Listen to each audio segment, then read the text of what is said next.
नमस्कार, मैं हूं आपके दोस्त एडवोकेट डॉक्टर मीरा सिंह। दोस्तों, स्वागत है आपका अपने बेस्ट लीगल चैनल पर, जहां हम बात करते हैं कानून की उन बारीकियों की जो आपकी ज़िंदगी को सीधे प्रभावित करती हैं। रजिस्टर्ड सेल डीड को कैसे साबित करेंगे? सुप्रीम कोर्ट ने साफ किया कानून। क्या हर रजिस्टर्ड सेल डीड को कोर्ट में साबित करने के लिए गवाह लाना ज़रूरी है? सुप्रीम कोर्ट ने ऐसा फैसला दिया है जो हर ज़मीन खरीदार, वकील और प्रॉपर्टी मालिक को ज़रूर जानना चाहिए। दोस्तों, अगर आपने कभी ज़मीन खरीदी है या भविष्य में खरीदने वाले हैं तो सुप्रीम कोर्ट का ये फैसला आपके लिए बेहद महत्वपूर्ण है, क्योंकि अब सुप्रीम कोर्ट ने साफ कह दिया है कि क्या रजिस्टर्ड सेल डीड साबित करने के लिए अटेस्टिंग विटनेस को कोर्ट में बुलाना ज़रूरी है। इस सवाल का जवाब अब पूरी तरह स्पष्ट हो चुका है।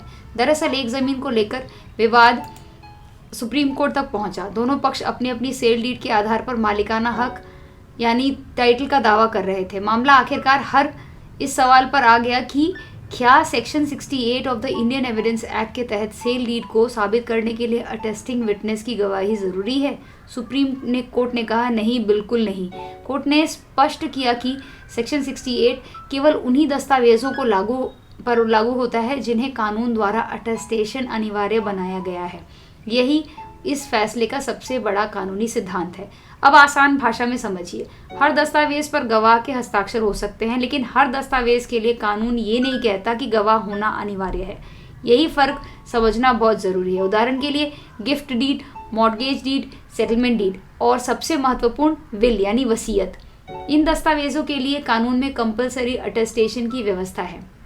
इसीलिए ऐसे मामलों में सामान्यतः अटेस्टेड विटनेस की गवाही आवश्यक होती है, लेकिन सेल डीड की स्थिति बिल्कुल अलग है। सुप्रीम कोर्ट ने कहा है कि ट्रांसफर ऑफ प्रॉपर्टी एक्ट की सेक्शन 54 सिर्फ यही कहती है कि 100 रुपये से अधिक मूल्य की अचल संपत्ति की बिक्री रजिस्टर्ड इंस्ट्रूमेंट से होगी, लेकिन कानून कभी ये नहीं कहता कि सेल डीड पर अटेस्टेशन अनिवार्य है। यही कारण है कि सेल डीड पर सेक्शन 68 लागू ही नहीं होता।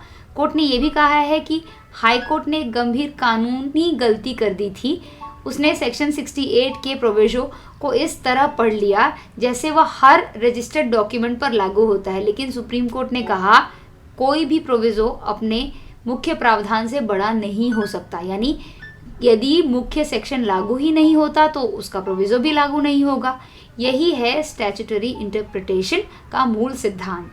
कोर्ट ने यह भी स्पष्ट किया है कि विल के मामले में कम से कम एक अटेस्टिंग विटनेस की गवाही देना अनिवार्य रहेगा, लेकिन सेल डीड के लिए ऐसा कोई कानूनी नियम नहीं है।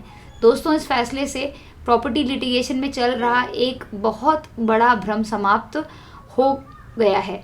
अब स्पष्ट कानून यह है कि हर रजिस्टर्ड डॉक्यूमेंट पर सेक्शन 68 लागू नहीं होता। केवल वही दस्तावेज सेक्शन 68 के दायरे में आएंगे जिनके लिए कानून ने अटेस्टेशन अनिवार्य किया है। और हमेशा याद रखिए कि रजिस्ट्रेशन और अटेस्टेशन दोनों अलग अलग कानूनी अवधारणाएं हैं। सिर्फ इसलिए कि कोई दस्तावेज रजिस्टर्ड है, इसका मतलब ये नहीं है उसे साबित करने के लिए हमेशा अटेस्टिंग विटनेस को बुलाना ही पड़ेगा।